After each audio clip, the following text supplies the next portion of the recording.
Hi everyone, this is Jim. Welcome to this video. This is a holiday special video. I'm not going to be uploading any videos for about a week or so, so I thought I would just put out a couple of videos today to keep you entertained over the holidays. And of course, you're welcome to go back and look at any of my old videos too.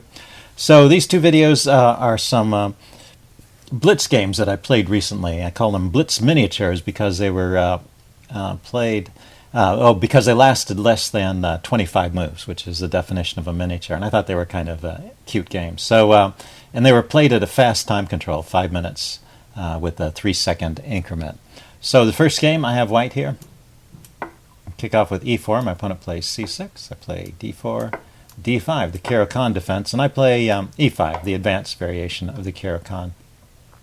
And right here, my opponent plays a very rare move, queen b6. In fact, this move is not in my database at all, but, well, it has some logic to it. It's attacking these loose pawns. Well, these pawns are not yet loose, but it's putting pressure on those pawns. It sort of restricts the movement of my dark squared bishop there. But I continue with c3, and my opponent plays c5, immediately going after this pawn here. And I should say, just to set this up a little bit, my opponent here was higher rated than I was, so I was trying to play cautiously. I defend the center with the knight f3. The chess engine says I can actually just take that pawn, and in general, the taking the pawn is it relieves the tension in the center and means I only have to worry about the weakness on b2. I don't have to worry about this weakness on d4 as well. But I will have to make sure the e-pawn stays defended on e5. So it is taking on some responsibility to just exchange out, but it relieves me of the responsibility of defending that d4 point. So there's a lot to be said for taking that. Anyway, I defended with knight f3. My opponent played bishop g4, pinning the knight, and also getting his bishop outside the pawn chain. Often an idea with the Caro-Kann. It's one of the advantages the Caro-Kann has over the French is that the bishop can come outside the pawn chain. But of course it loses a tempo compared to the French, because in the French defense this move to c5 would be played in one move, and instead black went c6 and then c5. So he's a bit behind in development. Anyway, I just unpin the knight. Black takes, I take. And he plays e6, completing his center formation, so he's got a solid center here. And this is not a bad position for black. There's still the usual kind of opening advantage for white. But I was starting to wonder here after, well, I just castled here, and my opponent took. And I took back, and he played knight c6. And at this point I was starting to wonder if maybe I'd fallen into some kind of trap, because the knight's attacking the pawn, the queen's attacking the pawn, and it's only defended by the queen, so I need to defend that pawn somehow. But the only piece that can really defend it is the bishop, which is tied up defending the b pawn. So I'm going to lose a pawn one way or another, and it's just a question of which pawn I'm going to lose.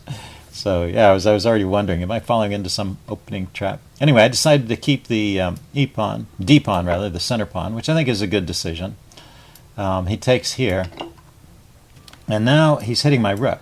And I had seen that would happen. I figured, well, I'll just move the knight away to defend the rook this way with my queen. And this is okay. And, you know, I have the idea of rook to b1, maybe grabbing a pawn back. But before I can play that, it's black's move, and he grabs another pawn.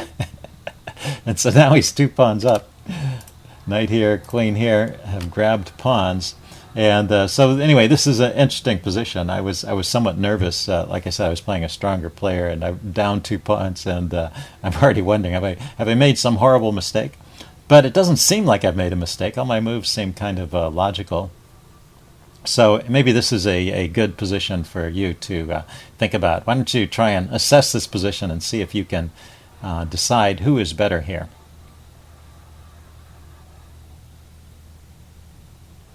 Okay, I'm going to give my answer now. I think after a while I felt like it was okay. After I calmed down, and from being initially nervous, I calmed down.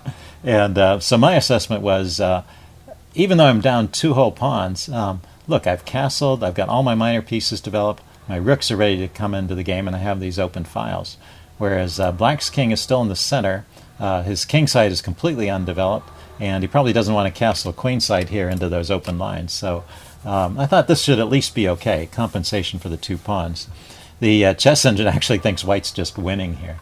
So the advantage in development is so strong that black can't recover from this position with best play. Anyway, I play rook b1. This is a good move. I'm going to kick the queen and grab a pawn here and just continue to open lines and activate my pieces. So black throws in the move knight takes f3, which is that makes some sense. He's going to he gets to do that with check, and he's getting rid of one of my developed pieces. Cancel that. I took back with the knight here. Oh, because I wanted to keep an eye on the d pawn. I didn't want to give up the e pawn, rather. I don't want to give up this pawn too. So now he grabs the a pawn and I grab the b pawn. And I'm still 2 pawns down. He's got this pawn and this pawn. He's got an a pawn and a d pawn that I don't have. But I still have this huge lead in development, and yeah, the engine still thinks I'm doing okay here. But I can tell you I was very nervous during the game. He plays queen a6, coming back and hitting my rook. And I develop my queen to b3, getting this queen on a good square, defending the rook and making room for my rook to come over. That's why I went up to b3, so the other rook can come over. He played knight to e7 here. And I decided the best way to exploit my advantage was to really try and make his king move so he can really never castle. He still needs 2 or 3 moves to castle. He's got to get the knight out of the way, he's got to develop the bishop, and then he can castle. So actually I didn't have to be in such a hurry with this move. The engine thinks the best move here is just to continue bringing the pieces forward, knight d4, and still with a completely winning position for white. So this move is not the best according to the engine, but leaves white with still an advantage, so I still have compensation for the pawns and more. He can block with the queen here, and I didn't really want to trade queens, but I can grab one of my pawns back, so now I'm only down 1 pawn. And at this point I had finally kind of relaxed and said, okay, maybe this isn't so bad. For a while I thought I was just losing. Anyway, yeah, the engine confirms that I still have the advantage here. So let's see, black's move, he plays knight c6, kicking my queen. I drop back to a4, pinning the knight. And I still haven't managed, I was trying to deliver a check that would cause the king to move, but he still hasn't moved his king, and he's still hoping to castle.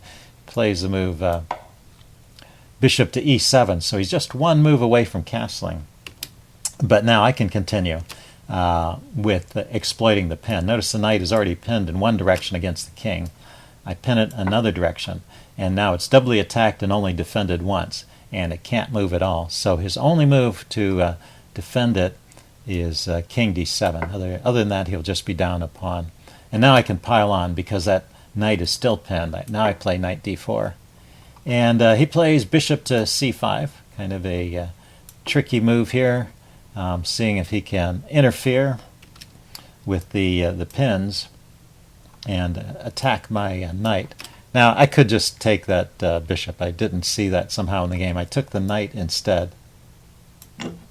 And this is good enough. He played queen takes c6, taking back, and I took his queen off. And now if his king takes back, then I'm just going to grab the bishop with check, and I'll be a piece up for a pawn, and his king is exposed. And yeah, there's nothing special going on. I'm just winning. So my opponent resigned here, and this was move 23. So that's how the game ended. So the interesting thing I thought about that when I looked at it afterwards is that I was never behind in this game. I was always at least even and to slightly better to much better, even though I was feeling a little bit nervous during the game, playing a stronger player and being down a couple of pawns. So I enjoyed that game very much. Hope you guys did too. And I'll see you again soon. Bye.